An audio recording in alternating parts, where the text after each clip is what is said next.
Рахмат. Мен суроом мондай, Алтынай Сейитбековна азыр айтпадыңызбы?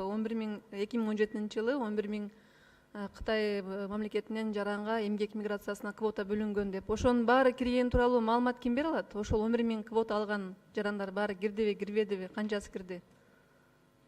Фактически киргени канча?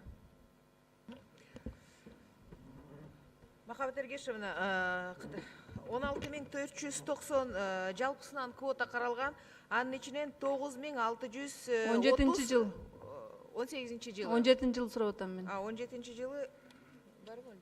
17 жылы дагы ошол эле өлчөмдө 16.490, анан Кытай жарандары 11,5 миң эме алган, уруксат алган.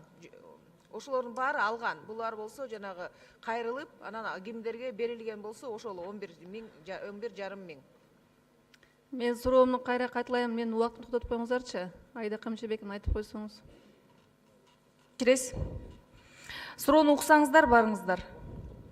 Мен 10 секундду убакытты токтотуп коебуз. Кайталайм.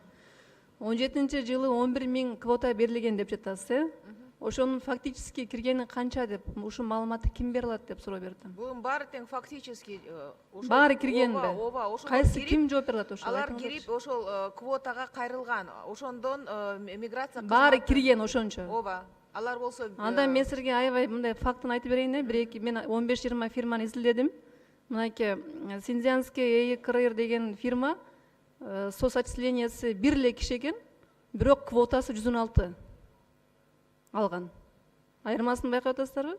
115 киши иштебейт ошол фирмада. Бул бир фирма.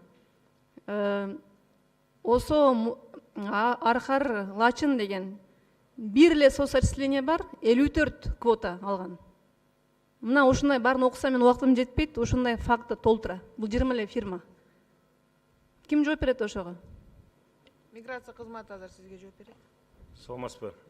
Мындай маселелер мурда катталып келген. Азыркы мезгилде биз атайын жумушу комиссия түзүлгөн. Комиссиянын ичинде бизде налоговый службанын өкүлү отурат. Биз күн мурунтан 2 күн мурун ошол комиссия кирчү фирмалардын баардыгын жөнөтөбүз. Эгерде бирөө налог төлөбөй, ошондон качып же подоходный налог төлөбөй немете турган болсо, ал фирмалар каралбайт, аларга квота бөлүнөт. Мен иштеген киши бир киши, бирок квота алган 116 киши. Айырмасын байкап атасыздарбы? Ооба, азыр 116 киши кирген, бирок ал фирмага оформление болгон, бирок ал жакта иштебейт ал. ооба, фактически подоходный налог бир эле кишиге төлөп атышат алар. Демек, ал фирмага оформление болгон, бирок мындай незаконно кирген, бул жол болуп калган да. Булар биз тараптан закон. Алтынай Сейитбековна ким жооп берет ушундай көрүнүштөргө? Мына толтура фактылармы аларчы? Азыркы мезгилде Фактически квота алып кирген жарандар, бирок иштеген жеринде ал кишилер жок. Бул факт, мынакей толтура фактылар бар. Кайсы орган ошого бир жоопкерчилик алабы, айтсаңыздар? Алтынай Сейитбековна, ким ошого бир жоопкерчиликке тартылабы? Бул маселе азыр салык инспекциясына карайт. Анткени фактически ал жерде салык инспекциясы эмес, ошол квота берилди, бирок Кытай ошол жерде иштеген жок, ошол ОСОдо. Салык инспекциянын тиешеси жок ал жакта. Анда МВД.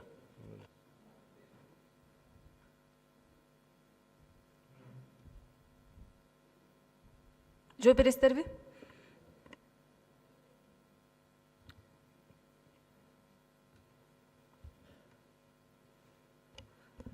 Азыр жаңы кодекстерге ылайык ГСБ, финансовый полиция мындайча айтканда, ошолор жооптуу. Ошол компаниялар квота алып, бирок эч кандай ошол жерде налог төлөбөсө, алар жооптуу болот. Ошолор налог төлөгөн эмес, мен убакыт кошуп коюңуздарчы. Ал жерге квота алынган дагы, бирок ошол ОСОго оформдетилген, бирок ал жерде иштеген жок алар. Мындай айтканда, незаконный миграция мына ачык эле мына көрүнүп турат да, фактылар мененчи. Убакыт кошуп бериңиздер.